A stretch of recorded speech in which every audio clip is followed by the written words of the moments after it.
जपजी साहब की व्याख्या पौड़ी दर पौड़ी विचारां दे विच आप जी का स्वागत है। अज आपां जपजी साहब जी की तीसरी पौड़ी की विचार करांगे। जिवें कि पहली पौड़ी दे विच गुरु नानक पातशाह ने मनुख नूं सचियार होने का तरीका दसिया कि किवें सचियार होया जा सकता है ते किवें इस मैं और मेरी दी झूठ दी दीवार नूं तोड़िया जा सकता है। दूसरी पौड़ी दे विच हुक्मी और हुक्म बारे दसिया है कि हुक्म की है और इस हुक्म का हुक्मी कौन है और इसनूं किवें जानना है और हुक्म के अनुसार जीवन नूं किवें जीवना है। तीसरी पौड़ी दे विच गुरु नानक पातशाह समझा रहे ने कि परमात्मा वालों रची हुई रचना दे विच मनुख भी उसकी रचना का एक हिस्सा है और मनुख अपनी अपनी समझ के अनुसार अपनी अपनी बुद्धि अनुसार परमात्मा दे किवें गुण गा रहा है, किवें उसनूं सराह रहा है। सो तीसरी पौड़ी दे विच गुरु नानक पातशाह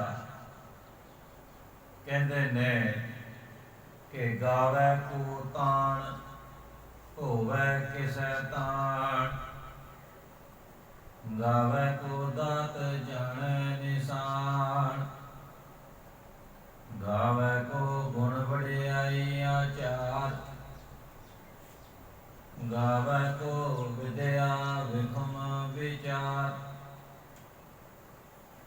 गावे को साज करे तन के, गावे को जी लै फिर दे, गावे को जापै दिसै दूर, गावे को विखै हाथ राह दूर, कथना कथी ना आवे कोट, कत कत कथी कोटि कोट कोट, दे दादे लदे थक पाए,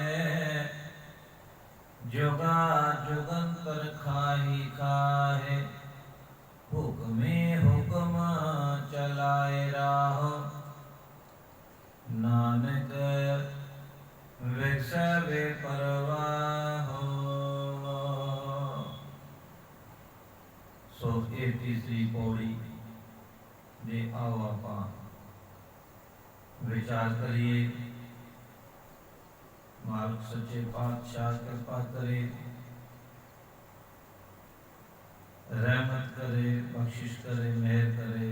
आप हाजिर नाजिर हो के अपनी महिमा की आप ही बयान करवाए।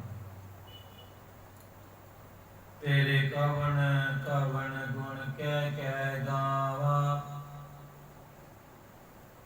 तू साहिब गुणी निधाना,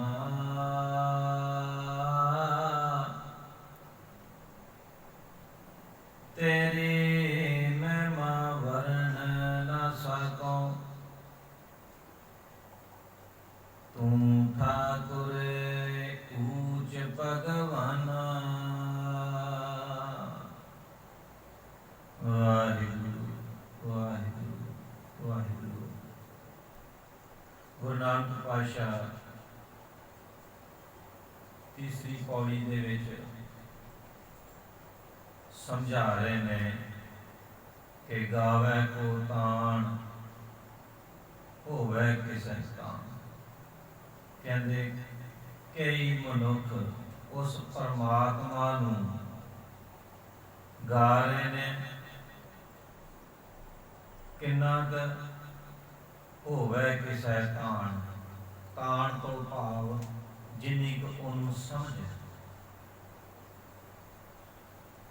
ਕਹਿੰਦੇ ਕੋਈ ਉਹਨੂੰ ਉਹਨਾਂ ਕੁ ਗਾ ਰਿਹਾ ਜਿੰਨੀ ਕੁ ਉਹਨੂੰ ਸਮਝ ਬਖਸ਼ਿਸ਼ ਕੀਤੀ ਹੋਈ ਹੈ। ਪਰਮਾਤਮਾ ਨੇ ਜਿੰਨੀ ਉਹਨੂੰ ਸੂਝ ਬੂਝ ਸਮਝ ਦਿੱਤੀ ਹੋਈ ਹੈ। ਗਾਵੇ ਕੋ ਦਾਤ ਜਾਣੈ ਨਿਸ਼ਾਨ। ਕਹਿੰਦੇ ਕਈ ਮਨੁੱਖ ਦਾਤਾਂ ਨੂੰ, ਉਹਦੀਆਂ ਬਖਸ਼ਿਸ਼ਾਂ ਨੂੰ ਦੇਖ ਦੇਖ ਕੇ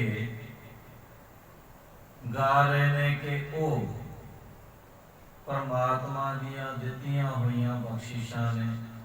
ਉਹ ਪਰਮਾਤਮਾ ਬਖਸ਼ਿਸ਼ਾਂ ਦੇਣ ਵਾਲਾ ਹੈ, ਦਾਤਾਂ ਦੇਣ ਵਾਲਾ ਹੈ।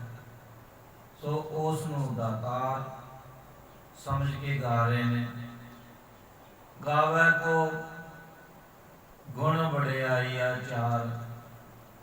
ਕਈ ਮਨੁੱਖ ਪਰਮਾਤਮਾ ਦੇ ਸੋਹਣੇ ਗੁਣਾਂ ਨੂੰ ਵਡਿਆ ਵਡਿਆ ਕੇ ਗਾ ਰਹੇ ਨੇ।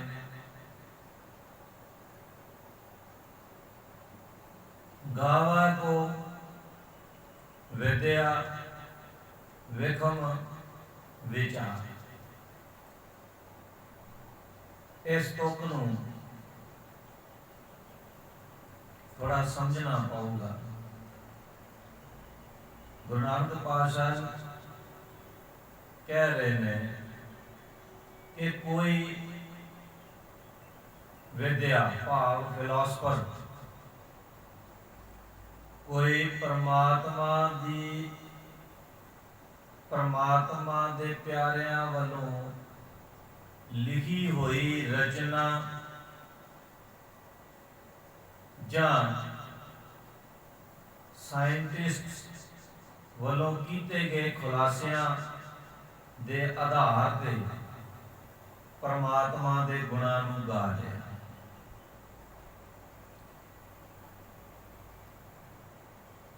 ਕੋਈ ਸੁਣ ਸੁਣ ਕੇ ਉਸ ਮਾਲਕ ਦੇ ਗੁਣਾਂ ਨੂੰ ਗਾ ਰਿਹਾ ਹੈ। ਪਰੰਤੂ ਪੜ੍ਹਨ ਵਾਲੇ ਔਰ ਸੁਣ ਕੇ ਗਾਉਣ ਵਾਲੇ ਉਸ ਮਾਲਕ ਦੇ ਗੁਣਾਂ ਨੂੰ ਉੱਪਰੋਂ ਹੀ ਗਾ ਰਹੇ ਨੇ। ਔਰ ਕੋਈ ਮਨੁੱਖ ਅਭਿਆਸੀ ਹੈ, ਬ੍ਰਹਮ ਨੂੰ ਅੰਦਰ ਔਰ ਬਾਹਰ ਜਾਣ ਕੇ ਪਰਮਾਤਮਾ ਦੇ ਵੱਖ ਵੱਖ ਆਯਾਮਾਂ ਨੂੰ, ਜਿੰਨੀ ਕੁ ਮਾਲਕ ਦੀ ਬਖਸ਼ਿਸ਼ ਹੈ, ਰਹਿਮਤ ਸਦਕਾ ਵੱਖ ਵੱਖ ਆਯਾਮਾਂ ਨੂੰ ਜਾਣ ਕੇ ਤੇ ਉਹਦੇ ਗੁਣ ਗਾ ਰਹੇ ਨੇ। ਸੋ ਇਸ ਤੁਕ ਦੇ ਵਿੱਚ ਗੁਰੂ ਨਾਨਕ ਪਾਤਸ਼ਾਹ ਸਮਝਾ ਰਹੇ ਨੇ ਕਿ ਗਾਵੇ ਕੋ ਵਿਦਿਆ ਵਿਖਮ ਵਿਚਾਰ। ਕੋਈ ਫਿਲਾਸਫੀ ਦੇ ਨਾਲ, ਕੋਈ ਅਭਿਆਸੀ ਹੋ ਕੇ, ਕੋਈ ਸੁਣ ਸੁਣ ਕੇ ਵੱਖਰੇ ਵੱਖਰੇ ਢੰਗਾਂ ਦੇ ਨਾਲ, ਵੱਖਰੇ ਵੱਖਰੇ ਤਰੀਕਿਆਂ ਦੇ ਨਾਲ ਉਸ ਮਾਲਕ ਨੂੰ ਗਾਇਆ ਜਾ ਰਿਹਾ। ਅੱਗੇ ਕਹਿੰਦੇ ਨੇ ਗਾਵੇ ਕੋ ਸਾਜ ਕਰੇ ਤਨ ਕੇ। ਕੋਈ ਮਨੁੱਖ ਕਹਿ ਰਿਹਾ ਕਿ ਪਰਮਾਤਮਾ ਸਾਰੀ ਸ੍ਰਿਸ਼ਟੀ ਨੂੰ आप ही साज रहा है, आप ही पैदा कर रहा है, आप ही इसकी पैदाइश कर रहा है। और तन खे जिन्ने आकार बनाता है वो सारे आप ही मिटा देता है। ये उसकी रचना है, आप ही रच रहा है, आप ही इस रचना को मिटा रहा है और एक खेल खेल रहा है। गावे को जी ले फिर दे, इस तुक नूं भी समझना पड़ेगा। गावे को जी ले फिर दे, हुण इत्थे जन्म ते मरण की गल हो रही है। किस दी? जिवें जिहड़े अभ्यासी ने वो मनुख जानते ने, उन्हां दे विचों कईयां ने अपने पिछले कई जन्म देखे ने। हुण हर जन्म दे विच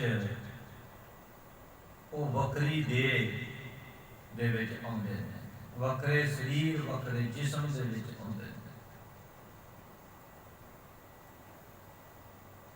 84 लाख गुरबाणी अनुसार 84 लाख जूना दे विचों मनुख निकलदा निकलदा निकलदा चेतना विकसित होंदी होंदी मनुख दे देह विच प्रवेश करती है। सो जीव आत्मा नूं कहंदे ने। गावे को जी लै फिर दे, भाव वो जीव आत्मा नूं किसी जिस्म दे विचों कढ लैंदा है ते किसी जिस्म दे विच दूसरे जिस्म दे विच पा दिंदा है। भाव जिस जिस्म दे विचों कढ लिया उस जिस्म की मौत, और जिस जिस्म दे विच उस जीव आत्मा नूं पा दिता उस जिस्म का जन्म। गावे तो जी लै फिर दे। सो प्यारिओ, मनुख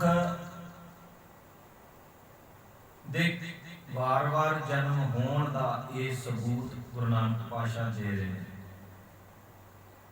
कई मनते ने कि कोई दोबारा जन्म नहीं होता।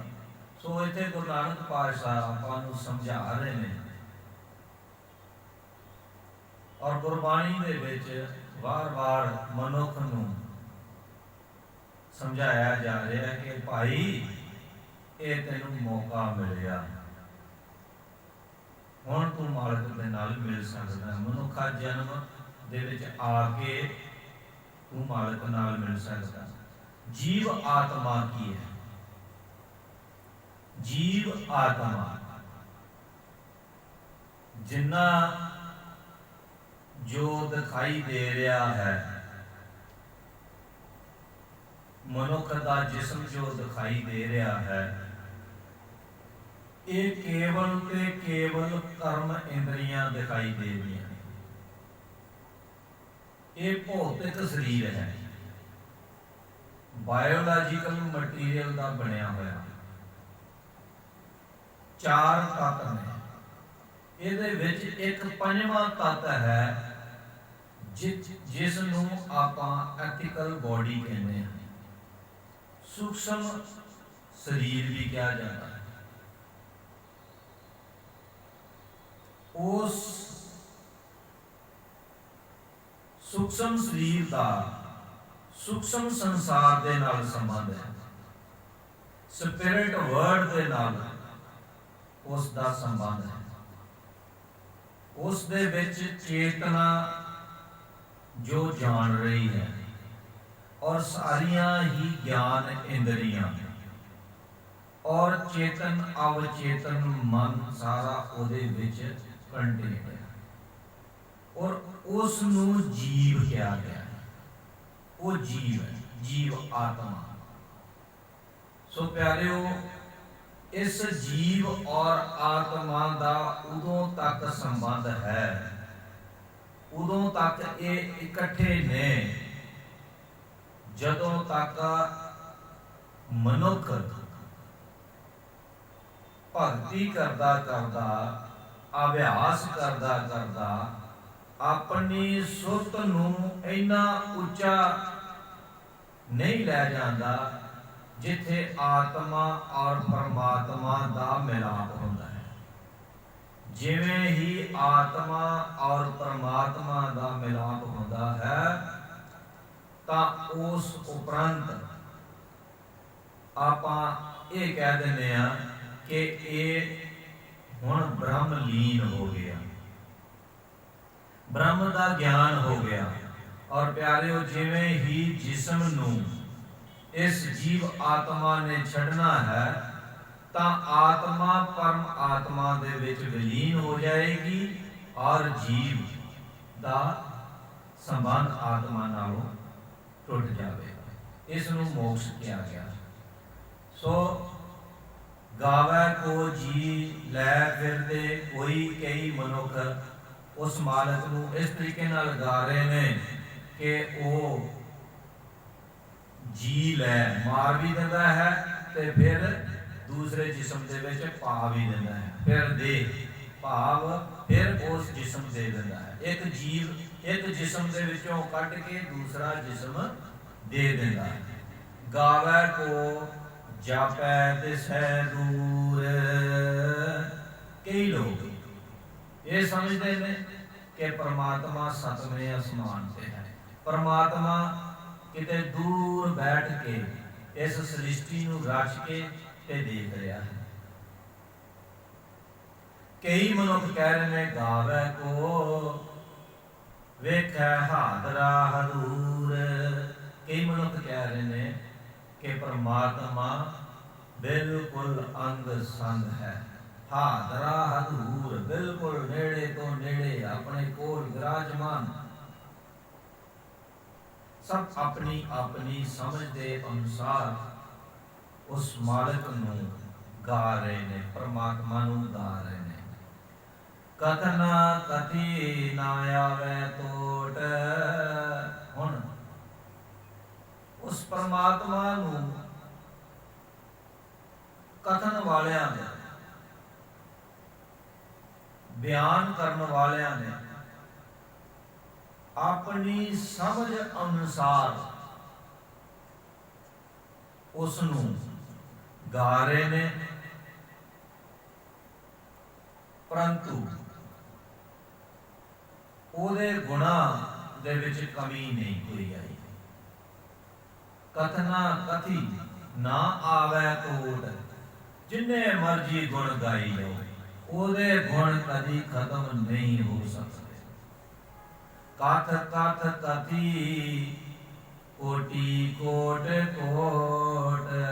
भावें कहंदे कथा करने वाले ने, बयान करने वाले ने, बयानकारां ने वार वार करोड़ा करोड़ा बारी उसनूं बयान कर लिया, बयान कर दिता, परंतु उहदे गुणा दे विच कमी नहीं आई, ना उहदे गुण मुक सकते हैं। दे दादे लैंदे थक पाए, दे दादे लैंदे थक पाए।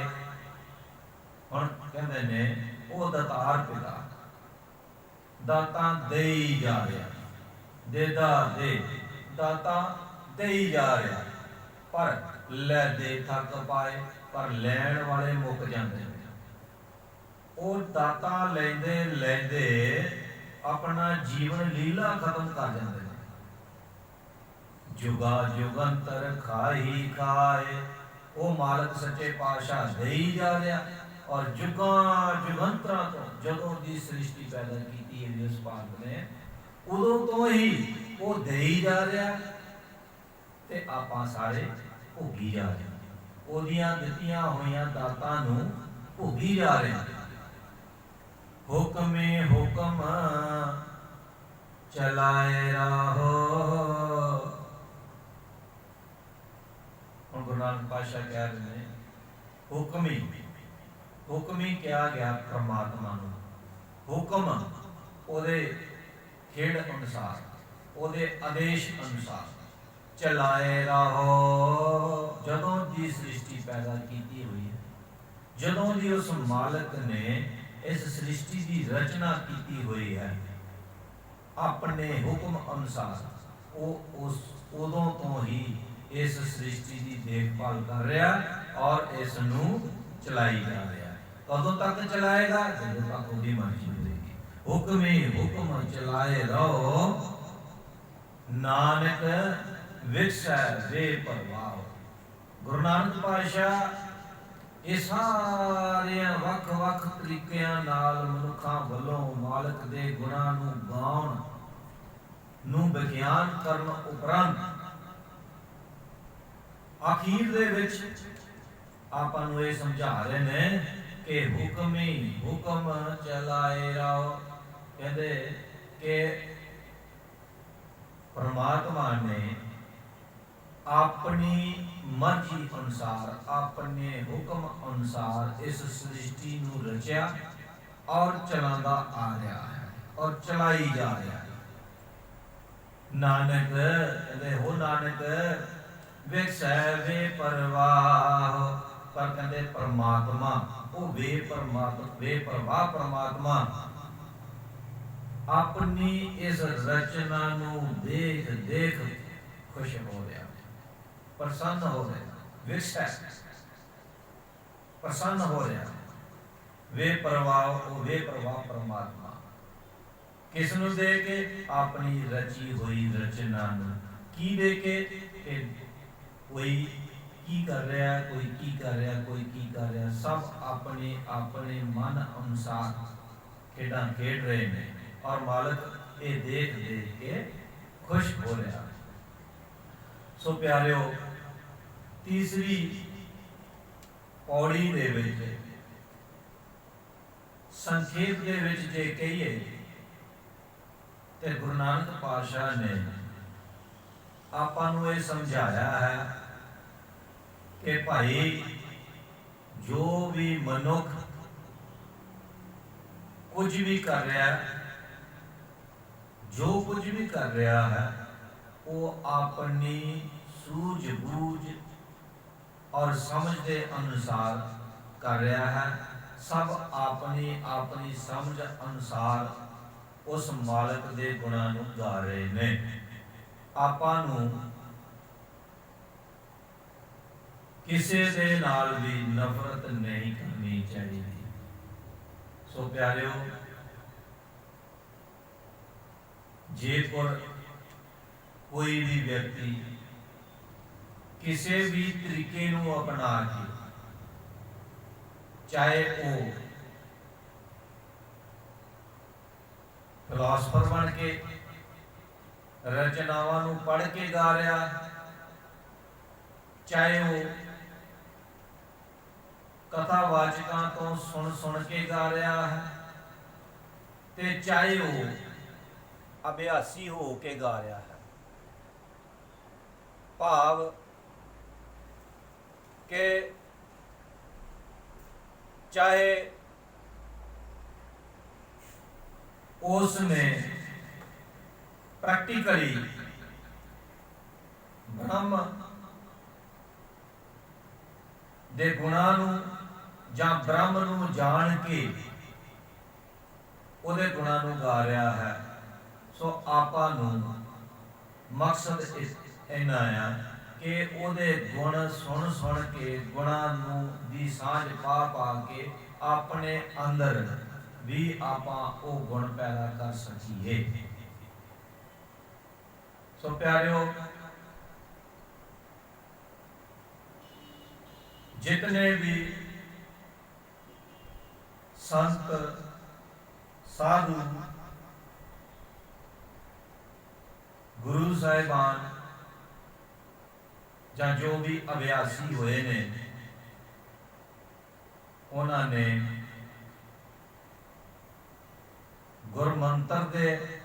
गुरमंत्र का अभ्यास करके सुरत नूं उच्चा चक के अनहद शब्द दे नाल सुरत नूं जोड़ के दसम द्वार अंदर दी अख नूं खोल के उस ब्रह्म नूं जाणिया और समाधि लीन हो के ब्रह्म दे वख वख आयामां नूं पहला अंदर जाणिया और उपरंत उस अंदर दे कलंदर दे गुणां नूं बाहर सृष्टि दे विच खुलियां अखां दे नाल ब्रह्म दे विच जाणिया। सो भाई दास दी आप सब नूं निमरता सहित बेनती है कि आपां गुरु साहब का फरमान है कि गाविए सुनिए मन रखिए भाओ। ये तिना गुणा नूं अख्तियार करिए। जे ये तीन गुण आपां अख्तियार कर लवांगे उस मालिक दे गुणा नूं अपनी रसना नाल गा के रसना नूं पवित्र करांगे। उस मालिक दी गुणा नूं सुन के अपने श्रवण अपने कन्ना नूं शुद्ध करांगे ते उस मालिक दे नाल प्रेम पा के प्रीत पा के उस दा डर अपने हिरदे दे विच रखांगे, उस दा प्रेम अपने हिरदे विच रखांगे तां फिर की होगा? फिर होएगा दुख पर हर सुख घर लै जाए। जो इन्हां पंजा चोरां ने काम क्रोध लोभ मोह हंकार जां ईर्षा द्वेष वर्गे चोरां ने साडे अंदर डर पैदा किया होया, दुख पैदा किया होया, वो सब खत्म हो जाएगा और तू आनंदित अवस्था में चले जाएगा। हर वक्त अनहद शब्द के नाल सुरत जुड़ी रहेगी, सिमरन दे विच रहेगा और आनंद ही आनंद अंदर वसेगा। सो भाई ऐनी बेनती प्रवान करनी दास तो गुरु नानक पातशाह जी उचारण की जपजी साहब जी की तीसरी पौड़ी की चर्चा करते हुए विचार करते हुए बेअंत गलतियां भूलां चुकां हो गई, अनजान बचा समझ के माफ कर देना। मालिक सच्चे पातशाह कृपा करे, सुमत बख्शे, समझ बख्शे, भविख विच अपनी विचार शुद्ध ते स्पष्ट करवाए। आप सब रहमत करनी, बख्शिश करनी। वाहिगुरु जी का खालसा, वाहिगुरु जी की फतेह।